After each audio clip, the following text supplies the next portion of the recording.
Hello everyone. In today's session of CCNA series, I'll be discussing about servers. So what is a server?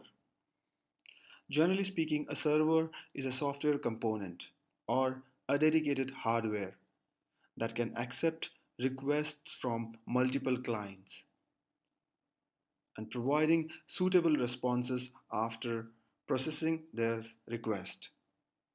The device that makes the request and receives a response from a server is called a client. A server is a centralized machine where multiple clients can connect through the LAN or over the internet through which they can connect to a server to request for a specific service.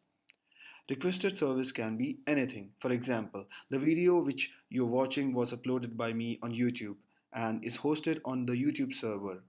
And you are able to stream or watch by using YouTube app or a web page on your phone or laptops.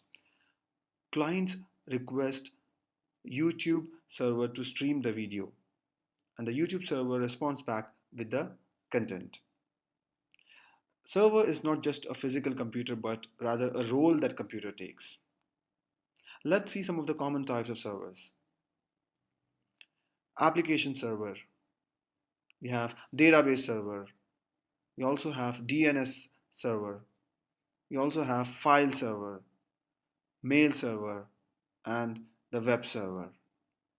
Some servers are committed to a specific task, often referred to as dedicated, like they are only dedicated to handle one of those requests only, such as one server for website, one server for database, and one server for email.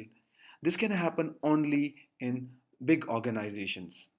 But in small organization where the requirements are not as much as big as large organization, you can set up a server to handle all those requests in a single machine, which can take on the responsibility of email, DNS, and even multiple websites in the case of a web server.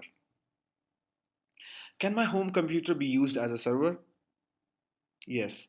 As I said earlier, server is not just a physical computer but rather a role that computer takes. That means you can set up any desktop computer as a server. And any computer or laptop or even a mobile phone can act as a server with right software.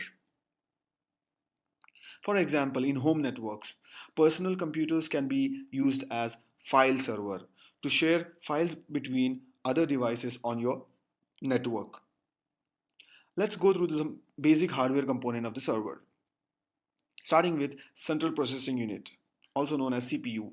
Unquestionably, the most important component of any node, the CPU, is responsible for majority of processing jobs and calculations.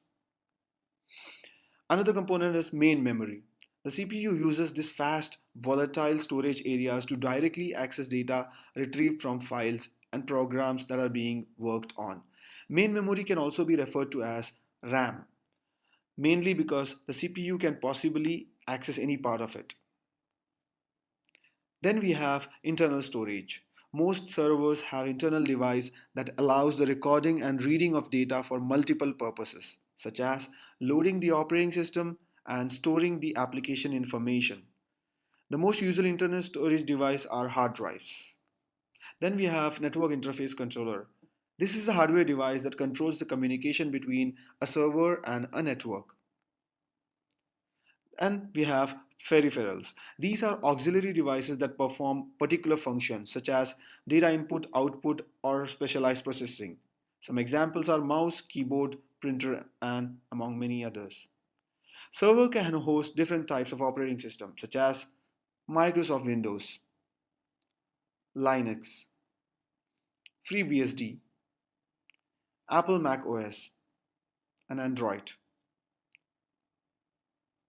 Cisco offers two different types of servers: Cisco UCS C series servers and Cisco UCS B series servers.